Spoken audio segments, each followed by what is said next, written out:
Hey everyone, welcome to episode 20 of my podcast, Is Breakfast Included? That's right, I said episode 20. We have done 20 of these, and we want to thank everyone who's listened, who subscribed, posted a review, followed the Instagram, commented on a picture, all of that good stuff. Thank you, thank you, thank you.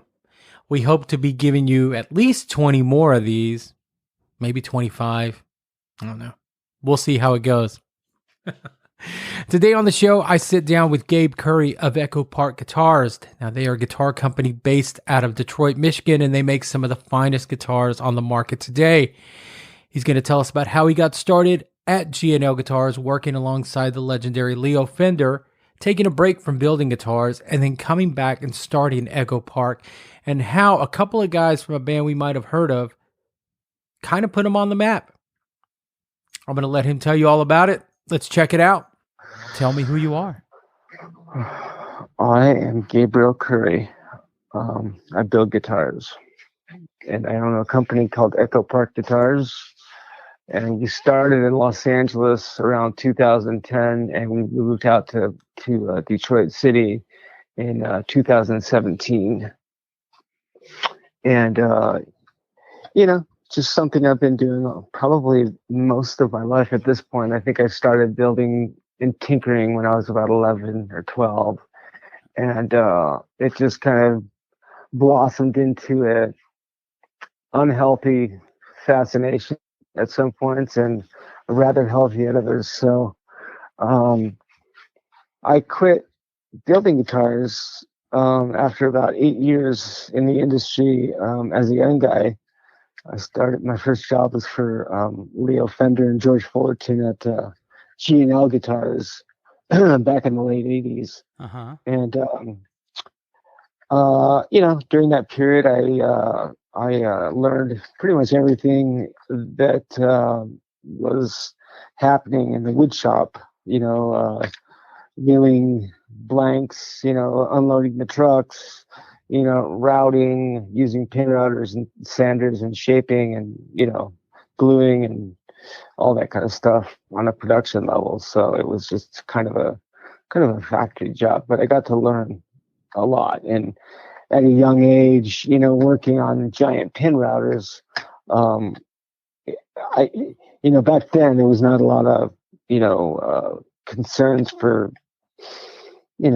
safety, I guess, in some ways you could say. In other ways, it was just kind of par for the course. So it was like 40s technology that they were still using. Uh-huh. It was all hand built stuff back then. There was no CNCs or computerized anything, going on to the guitars at that point. Yeah. Really early days of, or should I say, the late days of guitar production. Not even a year or two after Leo passed away, companies like Warmoth and a bunch of other, small independent companies adapted, more mechanical type operations to their, production procedures. And I moved on from there to some other custom builders and learned a bunch more about building guitars in different ways, different methods, different styles, using different woods and, all kinds of fancy stuff. And got kind of burnt out when I hit about 28, 27, 20 years old, Mm-hmm. and just decided that I, didn't really like the business of guitar building, and the business of, all that stuff. And I still kind of don't. Much has changed there, but I learned to accept some of those things and kind of try to adapt ways that I can kind of maneuver in the marketplace without having to go to trade shows and be the guy at the booth with the name tag on and the clown suit and the proverbial hand wave and sorry if I'm offending anybody that does that. No, you're not. No, I love when somebody's brutally honest about it. Well, I've been to a bunch of those and know a bunch of have a bunch of friends that do that, all those kinds of things, and I just I've never heard anybody say that they like standing at their booth, watching people walk by and either snicker or sneer or come in and have a hang and say good things. Either it's just I would rather be doing what I'm doing right now than do that stuff, Yeah. and for me, uh, I guess the way I kind of do that is just have people that I work with that play, large shows that, tour a Yeah. lot. And prior to this whole uh, global shutdown thing, that's kind of how I did my marketing is by doing that. And not much has changed actually. I've adapted a few little things along the way, but that's kind of how I've learned to accept and deal with that part of the industry that I just loathe. So Yeah. you So know after those 8 years that you took off, what brought you back in, and is that when you started Echopark? yeah, I started Echopark about let me see, I was out from about 2000, well, maybe 2009, like 1990, I'd say 1996, you know. Mm-hmm. Yeah, that's when I stopped. That's when I kind of got out of it, and I just wanted to go play guitars and play and like find out what stuff did. Had a bunch of stuff, a bunch of old amps and guitars, and I just wanted to play and do the music thing and write and produce and just listen and really kind of get behind the wheel, and really kind of try to understand the mechanics and other the other kind of esoteric kind of alchemy of this whole thing too, because there's a lot of that as well that goes into, not to sound goofy or sound like I'm some mysterious whatever, but like there's a part of this that's kind of all about the elements, and so I wanted to kind of discover like why certain things sounded like the way they did, and why it's not apples to apples, and in a lot of things that the especially the guitar industry kind of produces. And at the time that I got kind of the bug again, I was going to guys like Future Music and places like that where um, um, where it's kind of like just little holes of like buckets of guitar parts and just all kind, there's like kind of junk shops full of guitar stuff basically. And just kind of digging through stuff and just kind of looking at designs, modern and classic and vintage, and kind of seeing if the ideas that I had in my head were relevant. I was thinking, I just had decided at a point that I wanted to build guitars again, but I wanted to really do it in a way that was not being done, and I don't mean like cosmetically or mechanically, but like um, there's material that doesn't exist anymore, that even in the switches and the control knobs and pots and the way pickups are made, and the iron's different, the quality of the copper is different, like the lacquer, all these different things have changed, and the one thing that's constant through it all is the old wood. And that was kind of where I decided that if I was going to do something again, that I would primarily be using old materials, old growth materials, to build my instruments, because I kind of discovered that that's where the whole thing was, where the magic lied was in the very substance of the materials of the thing itself. You can manipulate everything else, you can't manipulate that, and that's something that like a lot of guys do called a thing called roasting. It's pretty popular these days. It looks cool, but you're accelerating the age of the wood by doing that as well, and we don't know what that does yet. And and I know what it doesn't do, so there's certain things that, we try to manipulate along the way to maybe ease production procedures, maybe offer it because it's a cool new thing or whatever. But I found that nothing really trumps, pardon the pun, uh, uh, using using really old materials to produce stuff, because I really want my guitars to sound old, like right out of the box, and also have a stability that is inherent with older materials as well. So a couple of really key factors in that,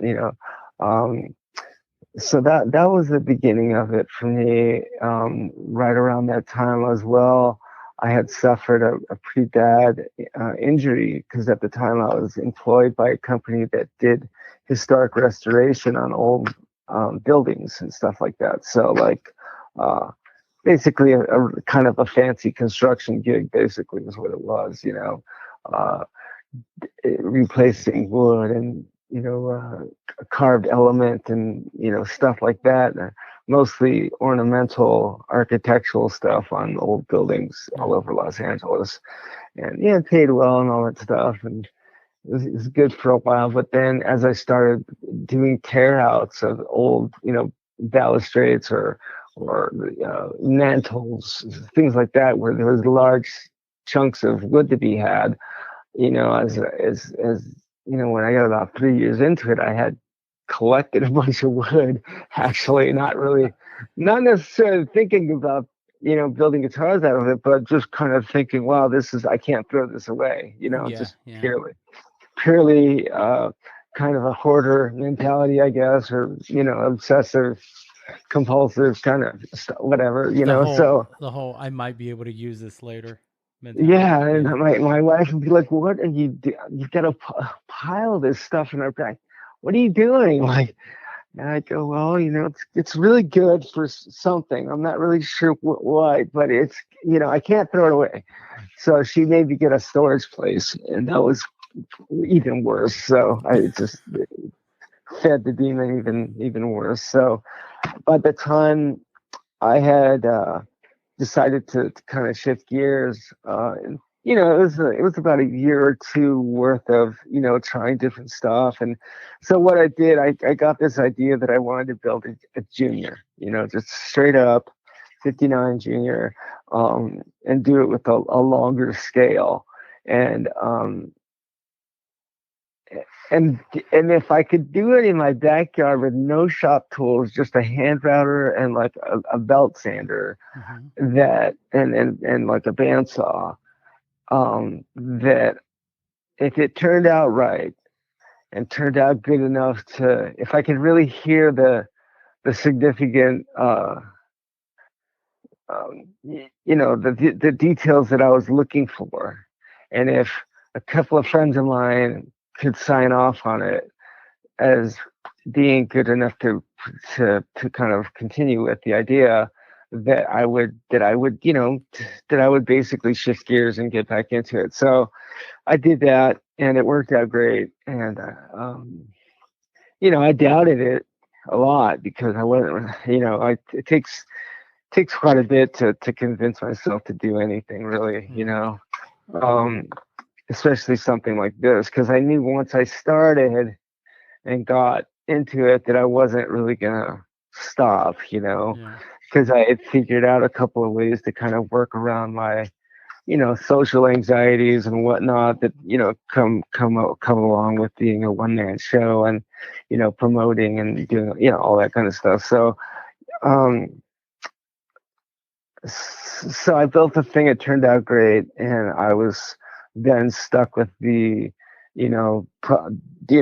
process of deciding and making pathways to go about this. And right around that time, I hooked up with an old friend of mine who had been in the business for a lot of years, who I had known in my prior, career, and who was actually had a new shop and was looking for help, kind of, and just part time, and also kind of, mulling around with the idea of like doing something different as well. He's a lot older than me, had been in the business consistently for a number of years. And was a really great inspiration to me as a kid. He was like the first guy that I knew that actually built guitars and had a shop, and like that's what he did. He repaired, and he had a place called the Guitar Doctor in Burbank. And my mom was working at a salon down the street from him, down the street from his shop, and she took me to work with her one day, which was just kind of weird. And I was about 12. And I thought, why is this? I don't want to go to the salon, you know? And so she's like, you know, there's a place down the street you should check out, you know? And I said, oh, okay, whatever, you know? And sure enough, you know, I got stuck there for, you know, a week. And it was great, you know, it was a cathartic experience for me as a kid, kind of coming up the way I did in a pretty rough neighborhood, and kind of not having a clear path to, you know, anything really at the time. It was a real, you know, it was a real magical kind of experience for me, because I then figured, oh, well, this guy is doing this, and I think it's pretty cool, and I could probably do that if I did, you know, just all those things started, you know, the realities of doing that really kind of,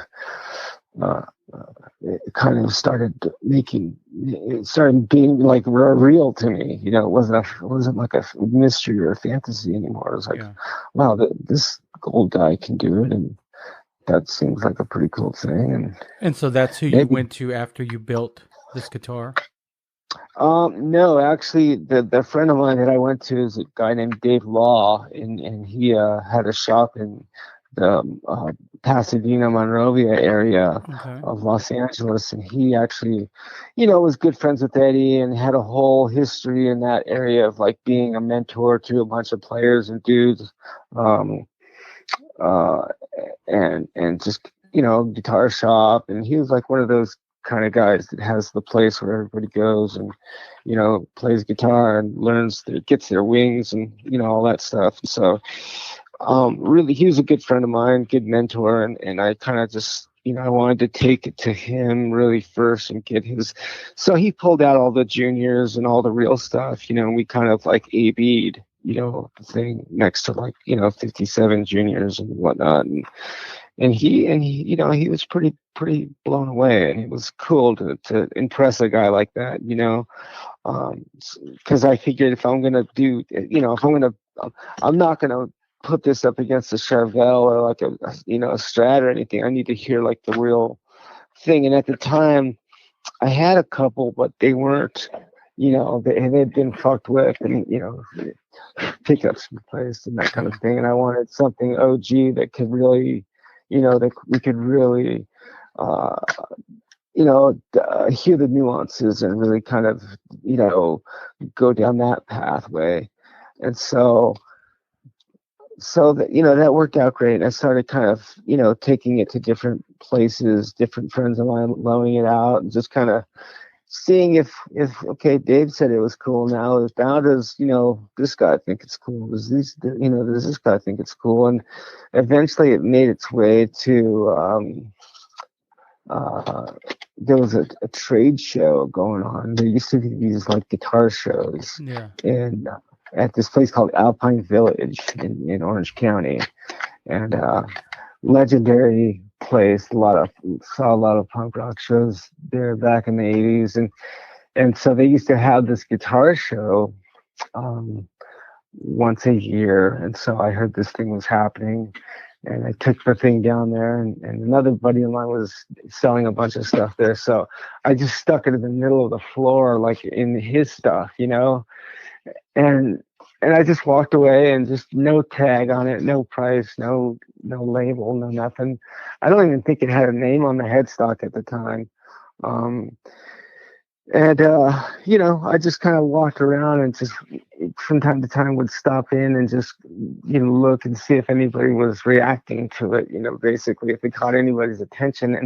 And it really caught a lot of people's attention at the show. And I don't think it was because it's a striking looking instrument, or I don't think it was because it was like new or different. I think it's because it was just kind of had that thing, you know? Yeah. So I thought, wow, that's interesting that people are gravitating towards it. That doesn't even have any. There's no reason to necessarily gravitate towards it, on the outside. So it could be something, else about it that people are gravitating towards. And and then a few people played it and commented on it and really kind of, it was cool. It's just a cool experiment, and but that further convinced me that it was, a good decision to start pursuing Mm-hmm. this fantasy of mine. And but and that's kind of where it started. And I had another instrument that I had acquired when I left GNL Guitars. Um, I left the company right the week following Leo Fender's funeral. Mm-hmm. And the day that I left, I was allowed to go into his laboratory, into his office, and kind of just mull around and not necessarily rummage or anything like that. And that wasn't the intention. I just wanted to kind of go in there and get a last moment, kind of thing alone in the room and kind of absorb some of that energy and just you know, just uh, kind of reminisce, and because I knew that I was quitting, and I just wanted to take one last kind of One lap moment. around. Yeah, just to appreciate it and just to kind of soak it in. And so as I did it, I noticed a little ladder going up to a crawl space, and I I couldn't resist, so I went up in the crawl space and I found a body kind of laying in the dust, and then a set of templates underneath that body. And so I found that and a couple other random parts and stuck them all in a guitar case that was up there too. Took them downstairs and dusted them off, and discovered that it was a prototype body and the templates that went along with it. And for whatever reason, it was up in this crawl space with really nothing else up there. It was just kind of by itself. Like maybe it was hidden or whatever. But so I took it downstairs, and John McLaren Jr., who was the owner's son at the time, who was managing the operations, he was standing outside, and he's the guy that let me in the building or in the office in the first place. And I said, "Hey, I found this thing. I don't know if it means anything, but can I have it?" and of course he said, "You know what? You've been here a while, and he knew I was quitting." He said, "Yeah, just take it. It's all good. So consider it a parting gift." And I was like, "All right, cool." So I took it home, and I didn't have the patience to like research it, or there wasn't a whole lot of that happening in that then anyways. It wasn't really, internet hadn't really taken off, and there wasn't a whole lot of data out there, and I didn't want to spend a lot of time there anyways. I just wanted to leave. And as it turned out, it was actually a design that he had put together with George Fullerton while they were designing the all the Music Man stuff, and he had a no competition clause in his contract with CBS that they couldn't do anything, so it was kind of like an R&D Mm-hmm. kind of company that him and George had. And this guitar came from that era, from that. So it wasn't really a G&L, and it wasn't a Fender, um, it was like the predecessor, I guess, to the ASAT, except it was a different symmetry. It had the DNA of a Tele, but it was a little stretched out on the top horn and a little wider and a little longer. So it was just different, and I thought, wow, that's interesting that it's different, that it never got put out. And why did this, 'cause it was weird because it had a battery compartment.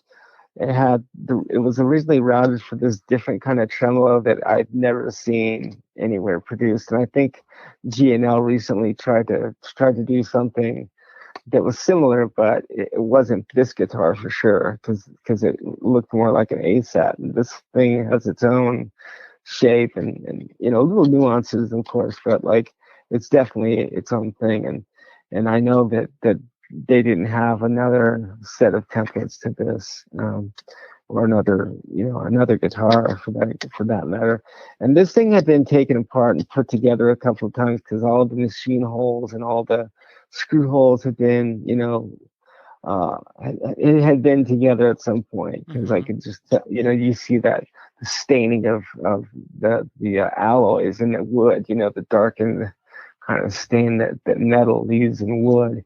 And I thought, okay, so this has been together a couple of times, and at least somebody had played it, because it had some wear marks, but it had no hardware, no neck, nothing. So I just thought, well, I'm going to take it home and I'm going to put it together and I'm going to play the shit out of it. So that's what I did. I took it home and put it together with a bunch of parts that I had, and I played it for a long, long time. And then when I started to kind of gather my ideas about putting stuff out, I thought, well, this is the first candidate for my bolt-on style design, because if I want to do anything, that it should definitely be an homage to Leo, Yeah.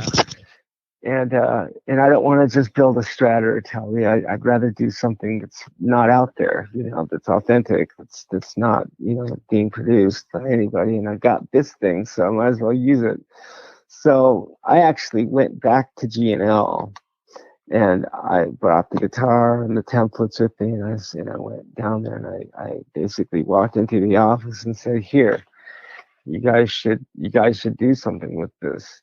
And they they politely declined. I thought it was interesting because I went through their R&D, or not R&D, but their artist relations department to get through to them, and they they really didn't have any interest, in it. And so I kind of took that as a sign, basically to move forward with that.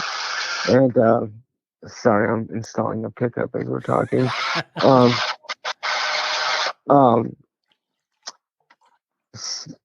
I just kind of took it as like, okay, maybe I should just, if they don't want to do it, I'm just going to do it, Yeah. Fuck it, and I'm just going to add this to the thing. And I have two things that I can put together and do. And so that was, and the cool thing about that design is it's a little bit bigger than a Tele. It's a little longer and it's a little larger, all the way, a little more girth to it just in general. So it really kind of opened it up to being really versatile for a lot of different kind of setups, like different tremolo kind of setups. And like a jazz master is a little longer, it's a lot longer, so you have that sympathetic thing happening behind the bridge with that tremolo. You can't really get that out of a Tele because it's short, it's a lot shorter, so you can't really get that distance behind the bridge. The way it kind of sits in there, it's not the same. It's Tele's kind of limited to even a Bigsby doesn't sound right on the Tele to my ear because of that.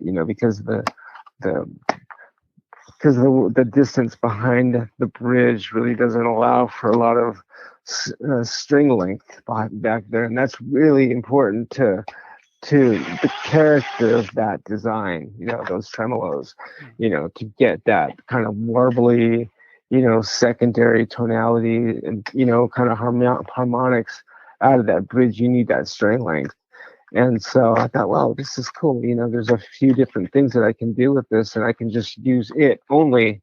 I wasn't really interested in, at the time, I just wanted to do a couple of things, and keep it really kind of tight. So anyways, that's how that started, with that design and those ideas.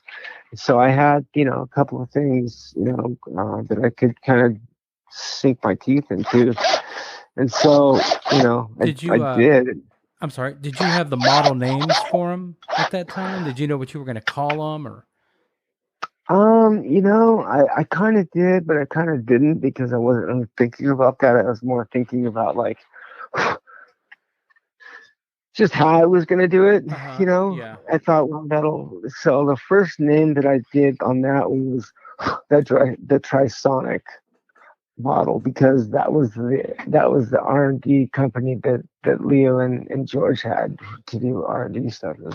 There was a couple, but that was one of them. Uh-huh. And so first I called that, and then I realized that trademark had been taken, and so I had to use something else. So I found, I just started kind of thinking about it and looking around, and just I noticed that his first name was never used in anything, which his first name is Clarence. So I thought, oh well, that's a perfect way to kind of pay homage and to keep it, really kind of, you know,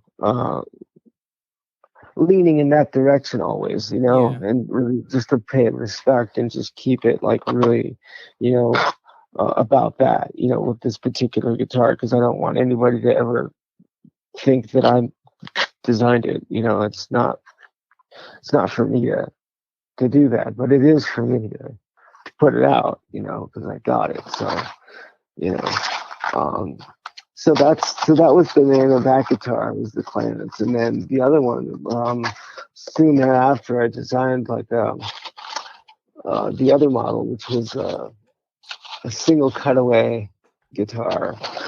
And I'm from LA, so I've always had this fascination with downtown LA, and just the whole idea of a downtown metropolitan, area, which is, really the cultures collide there, and everything kind of it happens downtown, and Mm-hmm. it's also kind of a real basic kind of way to just say this is simple, and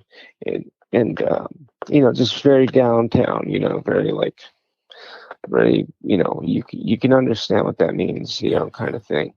And so the downtowner model was basically my version of a set neck, style cutaway guitar, because I love old Gibsons and Les Pauls and all that kind of stuff, but there wasn't really a need for that. I felt like, okay, there's no real need to do that again, because there's real ones and tons of cool ones. And at the time, everybody was kind of doing that, and I didn't really feel like that would be anything new or exciting, and I kind of wanted to do something that was leaning towards 50s stuff even more so. So I'm a big fan of like all the Valco stuff, basically Supros and all that Chicago Yeah. built Yeah. American made stuff from that era. And I had at the time a like a '58 Supro dual tone that I just loved, but those things were kind of rough, you have to really fight them. They're not really made they're not really made that well, they're made out of poplar. The pickups, they're cool for like a certain thing, like if you're playing Tom Waits music, or funky lowdown kind of blues and just jangly kind of stuff, no big deal, that's like the perfect guitar. But if you're a guitar player and you want to play, kind of regular stuff and just kind of, meat and potatoes kind of thing, or really complicated stuff, and want a cutaway, kind of guitar, a slab body, kind of thing, that's not really the one you're going to choose. But I always loved the shape. I love the fact that the Florentine cutaway was cut lower, and that it wasn't like something that kind of protruded higher than the fret that it descended from at Uh-huh. the body. I love the fact that it was like out of the way completely, and I love the fact that the body is bigger than a Les Paul, wider and longer, and just more kind of girthy. And I was like, yeah, that's what I want. But I wasn't gonna design nothing new, because I just, I figure, hey, this is as cool as it got. So why try to put my 2 cents in it? I thought, well, what I'll do is I'll just take a 57 Junior, and marry it to this body, and there it is. I don't have to do any of the sculpting of the body. I didn't want to do any of that stuff. I just wanted a slab body, set neck, and the thing about a Junior that no other guitar really has in the catalog is that big tenon, that big giant single tenon that's not, you don't find it in other Les Pauls or even these or Explorers. It's just the way that the neck just continues into the body. Yeah. There's no there's no mortise and tenon kind of cut. It's just a giant. It's like the neck just gets slapped into the body, and it's just the mass and the way the continuity is. It just kind of adds to the physical resonance and vibration of the body, and the continuity between the neck and the body is really, really all about that neck joint and all about that tenon. Yeah. And it doesn't lose any vibrance or any kind of resonance at all, because that tenon is just like an extension of the neck going straight into the body. And I really love that. So I thought, okay, this is great. I can just do that and extend it a little bit and kind of design the pickguard to kind of, cover it up, but get as much of that tenon in the slab as I possibly can, so that you got a really good transfer of vibration from the neck and the headstock into the body.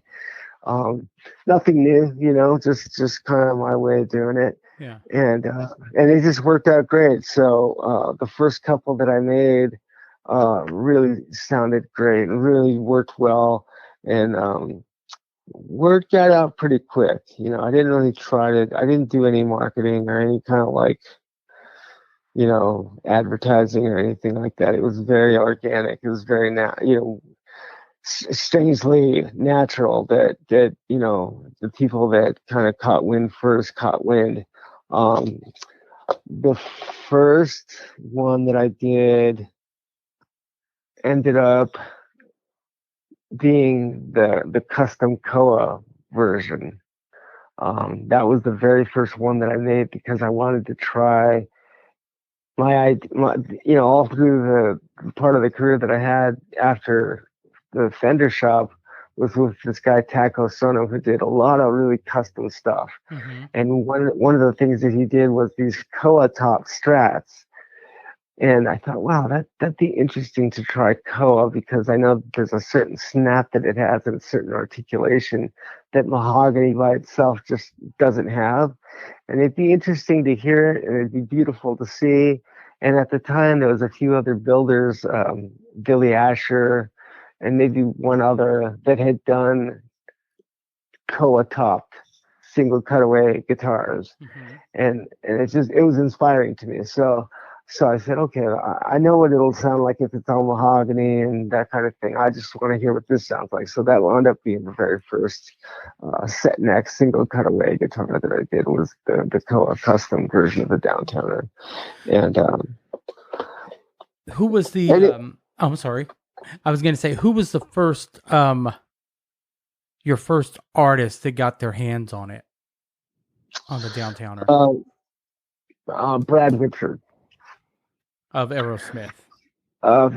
Yeah, Brad Whitford. He, a friend of mine who was a producer and guitar player, was in the shop one day when I had just finished it. I had just finished it literally like the day before, and he walked in, and I was working on a couple of his guitars, and he just fell in love with the guitar and just really was blown away, because when I kind of decided to get back into it, it was after a good period of playing a lot of guitars and listening to a lot of amps and a lot of mostly vintage stuff. Yeah. So I really was leaning in that direction of like straight away being kind of just kind of thrust into that category, modern vintage kind of stuff. Yeah. And that's what my intention was. So he immediately just sat down and started playing. It was like, dude, this has all the characters and qualities of a great, 57, junior, that kind of thing. And so he wound up being a long conversation for, hours and turned into days, and then um, of visitation and playing and whatnot. And he had a close friend that was at the time Brad's tech. And so he gave him a ring. And at the time they were recording a record, and they were in Boston at, at Joe Perry's house. And he made the call and kind of set it up. And Brad initially had wanted me to ship him the guitar, and I hadn't done anything like that at the time. I was still very like, this is the first batch of guitars. There was maybe 6 that I had made at that point, and so he expressed a lot of interest, and so I thought, well, I'll just wait till they're closer in proximity, not realizing that another friend of mine was going to be hosting them at their studio in Los Angeles when they arrived later on that year to finish the record in LA. So that kind of gave me the opportunity to build a couple of more in the interim, So I built basically a TV, two P90 version as a TV model, a single P90 model that was kind of a gold one that was sort of mimicked after an old K guitar that a buddy of mine had, Tony Gilkison, who's like a legendary guitar player in Los Angeles, and the Blasters and a bunch of other really great stuff like that. He had this old K that was a legendary kind of guitar, and I was always inspired by that guitar and his playing, so I painted it gold and did a single P90, and that wound up being a guitar that Johnny Wickersham from Social Distortion took on the road, and we did a couple of we did a model kind of based on that became like a signature model for him for a little while. And then the TV model went to a friend of mine, Stuart Mathis, who at the time was in the Wallflowers and also playing with just a bunch of people at the time. So he took it and bought it and played the shit out of it, and he still has it. But those were the first things that I did, and then I had a few months before the guys from Aerosmith landed, so I built a bunch of other guitars. I probably had like 10, and I went to go to take Brad his guitar, and Jack Douglas was recording them at the studio, and he had heard the guitar because Brad was tuning up, getting ready to track, and he had a bunch of stuff there, but he had this guitar, and it had humbuckers, and it was the first one that was the dual humbucker version. And Jack liked it so much that he made him track all the guitars with that guitar. And so when I went down there a second or third day, about a week later, he pulled me aside. Jack did. He says, that thing's pretty special, and you should probably meet Joe. So he put me in direct contact with Joe, and we met, and so I had a few other guitars that I had built, and I brought all those in, and Joe bought pretty much all of them. And so it kind of wiped me out, but it also saved us too, because there was there's always that period in everyone's career that they're on the verge of imminent demise, and due to money. Somebody says the right thing or does the right thing, and everything's great, Yeah. So that was, that kind of happened. And I remember driving home that evening from the studio, literally crying I called my wife and just was like, I can't, I still can't believe it. It's still one of those things that I'll never ever forget. Yeah. And eternally grateful for those guys, because it literally, you know, simultaneously saved us from moving in with my mom and also putting us on the proverbial map, and then from there it was the Queens of the Stone Age and Jackson Browne, and just a long list of other amazing players and friends and people that just have grown to be extended family to us, and vice versa. So Charlie Starr has his own model of the downtowner, and I've tried to keep it. I've tried to be very reverent about it, and not done like the the obvious. Yeah. And I still feel that way. I still feel like I've built every one of the guitars that have been produced in the last 10 years. I haven't assembled all of them because I've had to hire help at certain periods. But since we've been here, after the first year here, it's been just myself and Jim and Eric building all the guitars and putting all the amps together. So it's hard to find decent help when you don't do anything. When you're not automated and doing, um, AutoCAD type of production, which AutoCAD is like a really automated kind of way to machine everything so that it's consistent and high quality and all that stuff. But I've done things like the 1950s way since the beginning, and I'm starting to adapt some of that stuff and starting to learn how to use some of that technology so that we can kind of get up to speed with consistency and quality and all those other things that are really valuable, great tools when you're producing an instrument that is going to be basically a high performance kind of thing. So I had to wrap my head around that pretty heavily the last couple of years, and so we're getting ready to look into probably getting into that here in the next by the end of the year, I think. So it'll help a lot of things. It'll make life a little easier and a little bit better in terms of like templates that wear out and routers that go astray and the bad days and stuff like that. The machines that produce these things for big companies don't have bad days, really. So we're looking into that at the moment. But yeah, I mean, the popularity of things kind of happened really quickly after that. After the Aerosmith guys took it. Yeah, because simultaneously, like I would leave that studio and go over the hill to where the Wallflowers were doing their thing, and then over from there to another part of town where something else was going on, and then once I linked up with the Queens of the Stone Age guys, then it kind of blew up from there, and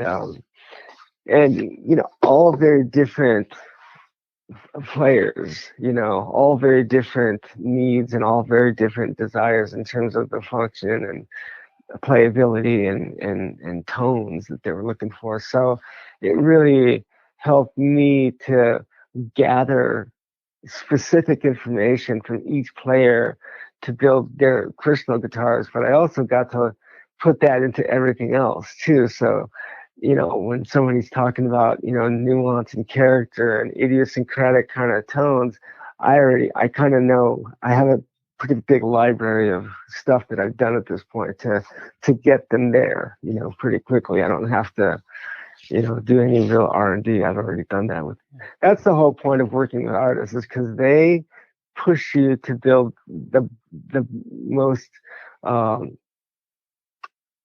individualized kind of pieces, and that just adds to the amount of things that you can provide the average guy, the collector, the guy who's, who wants just a great guitar that's looking for something very, unique to him. It helps to be able to do those things and have those little kind of secret concoctions, ready to share. So that's really the most important part of being able to work with artists is gleaning those little bits of information, because it just goes into the next, customer's instrument if it calls for it, and that's really pretty valuable. I don't use any kind of off the shelf spec pickups, for instance. Everything that I built, everything that I use has been built for me specifically based on all those references and all those kind of requests from these top players, So it all, I've been able to, go into like 59 Les Pauls and dissect some of the pickups, or go into like 50s, just these old guitars and kind of figure out what makes them tick, and then take that information and go and do the thing. I mean, some of the materials kind of don't exist anymore, and you can only get them in specific places, like the magnets for the humbuckers that they did in 1958 or 59. There was a certain mold that they used to cast the magnets with that doesn't exist anymore. It might, but no one's using it like that anymore. Not for production stuff. It's all changed, and so that's the kind of stuff that really helped me like understand the difference between using an ABS plastic versus a butyrate bobbin for material. Really like understanding what the difference is and why it actually adds to the sound. And it really, it sounds kooky that a piece of inanimate object like plastic would, the type of plastic would make a difference, but it really does. It's all about the way the coil expands and contracts in heat, and how the consistency is really the main thing that I'm after in everything. It's really about the consistency. So being able to mimic things consistently, that's kind of the magical part of it. So, Right. It's a moving target too sometimes, it really is. So you have to be careful. There is a model, an Echopark guitar model I'd like to ask you about, if you can talk about it. If not, I totally get it. The Albert, the 58 Albert. Okay. Yeah.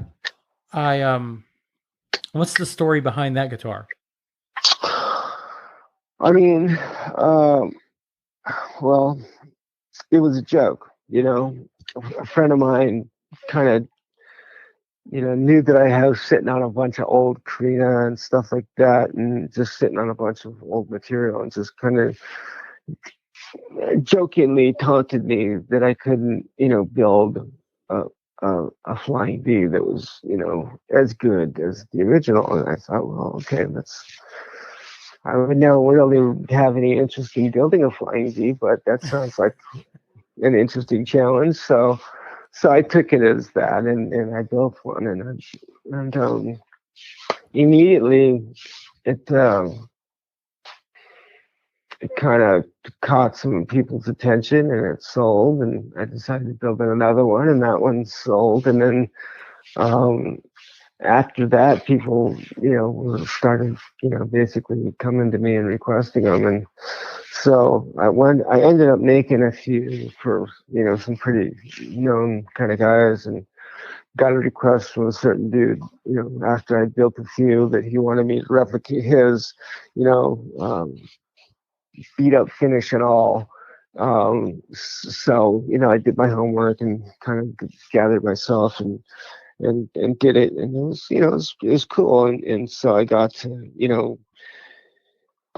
pretty much go through that thing head to toe and get all the dimensions that I needed to replicate it. So that's what I did, and that I did those for a little while. I don't know, I made like, I don't know, 10 or so, and then maybe I don't know, but that's kind of where it came from. It wasn't like I wasn't like intending to, the Albert was just an homage to Albert King, Yeah. and really just kind of, as the only thing that because I really didn't want to call it a flying V or anything like that. I like to reference things in my work that people can look back on and kind of go, oh, that's where that, oh, okay, that guy. Well, who's that guy? Okay. And if you don't know who Albert King is, maybe something that I, point to could better inform you, So Yeah.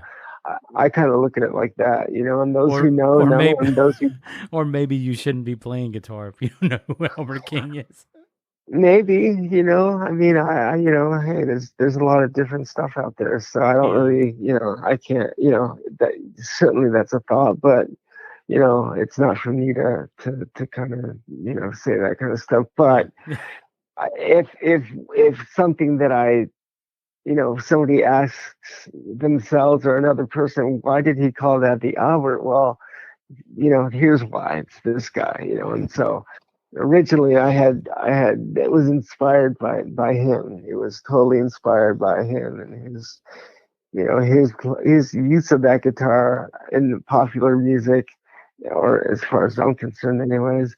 And the legacy and the just the iconic, I it's just the idea of him with the Karina Flying V. It was just like I just picture that in my head. Whenever I think about the Karina V, I just think about that. I don't Yeah. really think about like you know anybody else. you know, Yeah. he's he's the guy that I think about. It's either that or like Dave Davies, or Keith Richards, but really it's him that I think about when Yeah. I think about that design and that Yeah. guitar and that specific era. Um, so that was why I called it the Albert, and that lasted a couple of years, and then the powers that be came knocking, and that all went away. So Yeah. happy to bow out gracefully and have made a few that are still hanging out there. I made a few during that period that I never sold, that I kept, and I used them for gifts, and stuff like that. So there's a few out there that don't have any serial numbers, and I just like that kind of stuff. It's goofy, It's like Yeah. it just Yeah. Yeah. adds to the mystery of like where did this come from and what, all that kind of stuff. And I dig all that about vintage guitars. I like them not to be traceable sometimes, or for there not to be any information about it at all. It's just like, because it's at the end of the day, for me, it's not about me. It's really not about me. It's about the instruments themselves, and that's why it's not Gabriel Currie guitars. I mean, number one, it sounds stupid and it's not a very flashy name, but like number two, well, I mean, there's, Cadillac's a great name, and like, things like that, there's it commands a certain, attention, Yeah. whereas my name just didn't have that, I felt. But also, I felt like if I was going to really put that out there on front, that I really should maybe spend like a good couple of decades behind the wheel and really earn that, and I Yeah. didn't Yeah. feel like I was really, deserving of putting my name on something like that. But Echo Park, or a place or that kind of thing, that provoked, or that kind of evoked a certain idea, that involved a certain culture, perhaps, or even the birthplace of the culture, was more important to me. So when I started thinking about like the neighborhoods that I grew up in and where music was, certain styles of music were birthed and created, and certain areas of Los Angeles that were home to like, singer-songwriter scenes or like anything prolific, it was Echo Park that really kind of sounded fucking great, and had a meaning in terms of like echo and the guitar and music in general, but also a landmark, uh, piece of dirt that really was home to like a lot of great musicians and artists and culturally impacting humans. Yeah. So I thought, and there's a lot of great taco stands there, and a lot of great, places to go dancing and Yeah. see live music and all that kind of stuff too. So I thought, well, there's no place like home, so I'll name it this, and so that's kind of how the name came about, and the ideas for the guitars. Right on. Well, man, I appreciate your time. I've got a couple of more questions for you, if that's all right. Well, sure, yeah. These have nothing to do with guitars, or this question has nothing to do with guitars. Awesome. The name of this podcast is called "Is Breakfast Included?" And if breakfast was included, Gabe, what would you have? Well, scrambled eggs, toast, and bacon with a side of mixed fruit of any kind. Right on.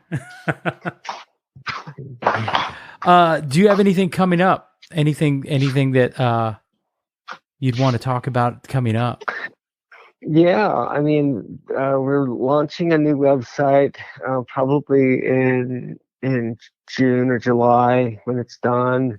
I'm actually moving the shop from the location that we're in Detroit to another location in Detroit that's closer to the downtown area. I'm going to be starting doing some stuff, video kind of marketing stuff with some friends in Los Angeles. So there'll be some other retailers involved in that.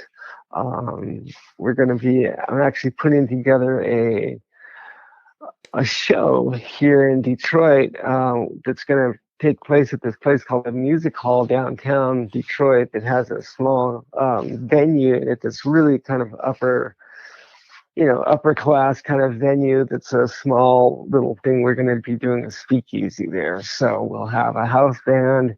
It'll be podcasts, and it'll have a house band featuring Brett Lucas and a few players here, and then it'll have a rotating guest list of players that will include like Charlie Starr and guys like that, pretty decent names and decent guys and decent players. And so we're going to start doing that in conjunction with one of the radio stations here, and just having fun, and just trying to, get things, trying to embed ourselves further into the collective kind of culture here.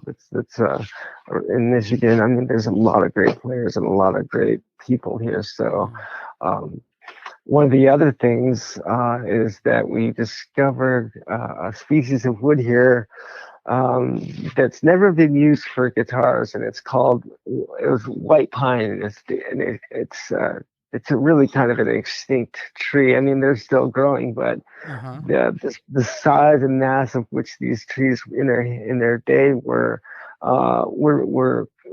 basically clean cut by the late 1800s by a mill called the Charles Hackley Mill, and so there's a long story. The short story is that we managed to get our hands on a few of these big logs, and I built some guitars out of them, and it's just phenomenal, like next level kind of stuff. And to my knowledge, there's no guitar has ever been produced out of this stuff. So I hope to be able to, not only make them myself, but provide the material to other manufacturers, going forward. Yeah. You know what I mean? And just kind of share that with the rest of the guitar industry.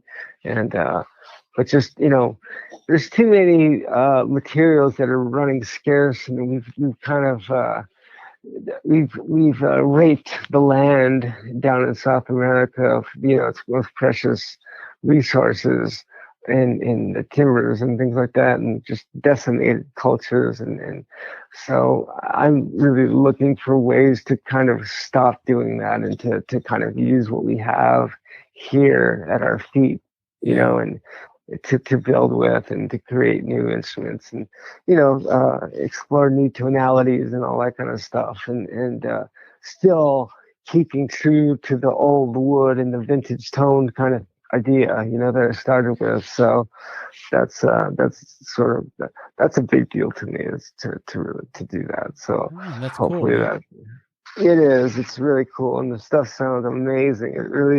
It doesn't compete with anything, and that's something that's really interesting to me. It's very sweet and round sounding, and has its own kind of tone. So, uh, really hard to do. It's really unique to find a material like that really has a musical essence on its own, and so I'm really excited to be able to share that. Right on, man. Right on. And where can people find you on social media? Like, you've got this new website. Is it going to be at echoparkinstruments.com still? Yeah, it'll be echoparkguitars.com, and the same thing with the Instagram and the Facebook and all that kind of stuff. And, you can just Google it and it'll come up. Yeah. Well, Gabe, man, I appreciate you taking the time today, especially while you're working in your shop.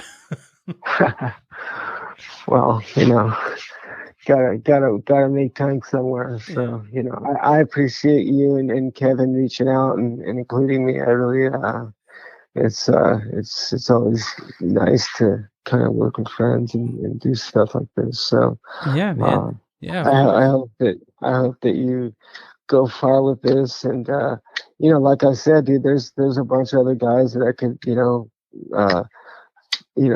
point to and kind of connect you with, so that you can continue doing this, because I think it's important to, it's one thing when you have new product coming out and you're promoting it. It's another when it's like just a conversation, and that's really important these days, to stay connected on the real tip, and that's well, I'll definitely touch base with you about that. I know we talked about it a couple of days ago, but